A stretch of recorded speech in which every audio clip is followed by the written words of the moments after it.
Hi, friends. It's about 5 a.m. Actually, it is 5 a.m. on your Sunday morning, and the storms have moved out. That is the good news. So now it's going to move to a cleanup as the storms move out. The sun comes up, and we certainly saw some severe storms overnight. Is there any way to get a double box with the producers? Here we go. Great. So as you can see, it's still absolutely pouring. Some very heavy rain in parts of East Georgia. I'm going to stop the clock for you here so you can see.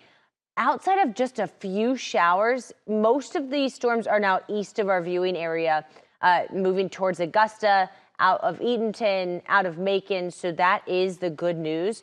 We are seeing a significant amount of people with power outages. Let's go through the county power outage number. Here we go. So y'all, Paulding County was definitely hit the hardest. We saw tons of roof damage, trees down. If I had to say, they're going to survey the damage when you wake up, but there may be a tornado damage in Paulding County. 10,000 currently without power. That is down a little bit from a few hours ago. It was 14,000 a few hours ago, so that's good news. There's also 10,000 in Fulton County without power. Let's see, 1,500 in Cobb County without power. Hall County has 2,500 without power. Coweta County, 1,000 people without power. Carroll County, 1,000 people without power. Polk County, 1,000 people without power. So certainly thousands of you without power, but Georgia Power crews should be able to get out and get that fixed pretty quickly now that the storms have moved out. So that is the good news. In terms of the tornado threat, we did see a couple of tornado warnings, but the tornado watch has now completely been canceled for all of our viewing area. It does continue for the Augusta area, but for most of us, we stayed in the clear. These are the tornado reports over the last 24 hours. There's certainly a lot of tornadoes in Mississippi and Alabama, but again, we didn't see, these are spotted tornadoes from storm chasers. Okay, so although we saw some tornado warnings here, we didn't have any confirmed tornadoes. That may change, but all in all, there was a significant tornado outbreak, not only in Mississippi and Alabama, but if we query this, let's see if I can do this over the last 48 hours. There were a ton of tornadoes. It only goes 24. There were a ton of tornadoes in Mississippi or in Missouri and Arkansas as well from this storm system. Gosh, it was a strong storm system. So let's actually zoom out and show you the whole picture. As you can see, this storm system extends all the way up to the north. It brought a significant dust storm to the Midwest. Fires broke out in Oklahoma, 60, 70 mile per hour winds.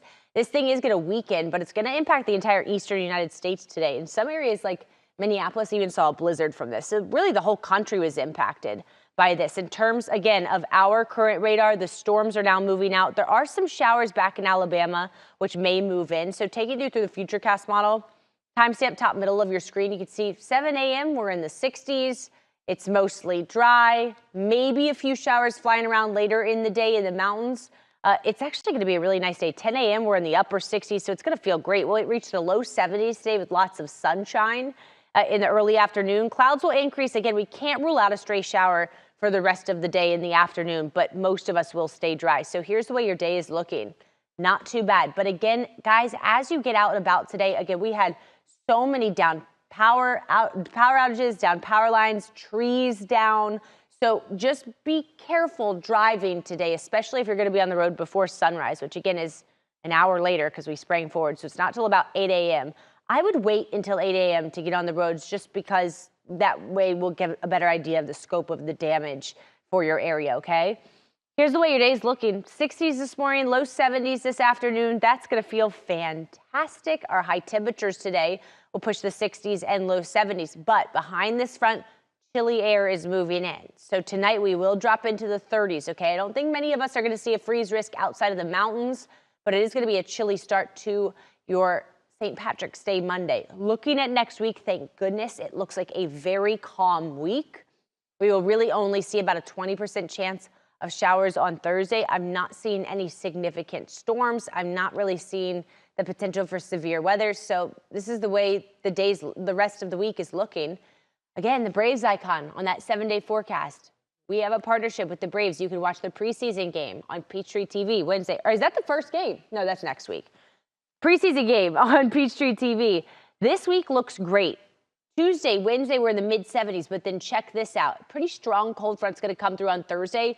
It's probably not going to bring us much rain, but it is going to drop our highs into the 50s. So Thursday will be chilly, and we'll end the week in the 60s. But overall, a really nice week. Guys, we're headed towards spring. I really don't see the potential for another significant freeze here. So the pollen's going to start to pop off this week as well.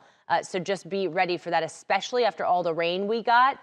I really think we're going to see pollen levels crazy this week. So once again, rounding it out, it looks like this severe threat is ending. We do have a ton of reporters out live. They're going to survey the damage at 7 to 9. We will be on air, Atlanta News First, from 7 to 9 a.m. We have reporters all over Metro. Cutter Martin, First Alert Meteorologist Cutter Martin, has been driving around in the storm tracker. He is surveying the damage all across Metro, so we'll see updates from him. And of course, we'll keep you updated with the latest. But again, the main idea here is that the threat has now ended. You can let your guard down and you can head to bed. And if you're already awake this morning, we'll see you at 7 and 8 and 9 a.m. on Atlanta News First.